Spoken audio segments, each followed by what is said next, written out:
Mabangis, makinis, manipis, minsan, madungis, pero masarap. Mwah! Ikis. Sexy time na. Sexy Mega! Yes, friend, ngayong araw ng Tuesday, hayaan mong turuan ka ni Sexy Megan kung paano magyabang. Una sa lahat, dapat yung pinanggagastos mo ay pera mo. Bago ka mag-post ng kung ano-ano, siguraduhin mo na pera mo yan at hindi mo yan inutang. Diba? May mga ganyan tayong kakilala. Kung ano-ano mga pinagpo-post-post sa Facebook, sa social media. Puro naman utang. Hindi ko naman sinasabing masama ang mangutang, no? Kasi sometimes it really happens na talagang gipit tayo, di ba? Pero wag naman yung nangutang ka para meron kang pang Japan. Nangutang ka para meron kang pambili ng bagong TV kasi yung kapitbahay may bagong ref. Wag naman yung nangutang ka tapos ipopost mo #blessed. Marami pong salamat sa bagong at panibagong blessing na ito sa akin. Blah, blah, blah. Ay naku, dami kong kakilalang ganyan. Triggered ba tayo? Galit ba tayo? Hindi naman. No, pinapaalala ko lang sa'yo.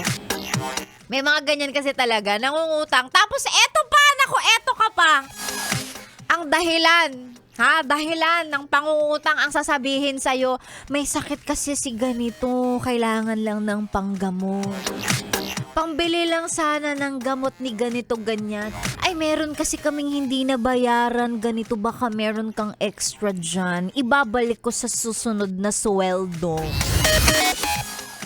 Tapos makikita mo bagong rebond, nakapagpa-parlor, ganon. May bago siyang bag. Louis Vuitton pa nga. Oh, wow!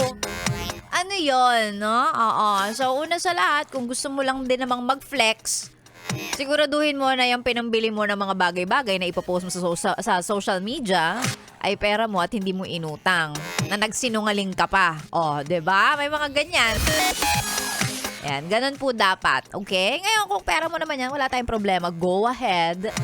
Bilhin mo na yan, flex mo yan, deserve mo yan. Pero kung, naku taas kilay kami dyan lahat. Ay nako, grabe naman yun, umpisang-umpisa. Hindi na mga realizations ko lang to habang nagmumuni-muni ako dito. Na katulad mo, ini-enjoy ang ating playlist because it's, Chillax 101. Sasabihin ko sana stick to one. Kasi naman yung kakatapos lang na kanta, bakit ba ganyan, Manilyn Reynes? Pang Sabado, pang weekend. Hindi, it's Chillax 101. Ang programang ang kanta, pang parelax. Pero, oo, excited mag-weekend. Bakit? Yung mga kanta natin, pampa-relax, kaya Chillax 101. Sa mga gusto magpa-shoutout si Sexy Megan na po ang babasa niyan, isend lang sa ating Facebook page, DJ Megan, Yes FM. Kasama niyo ako tuloy-tuloy hanggang 12 noon, dito lang sa 101.1 Yes FM. Solid! So, me back.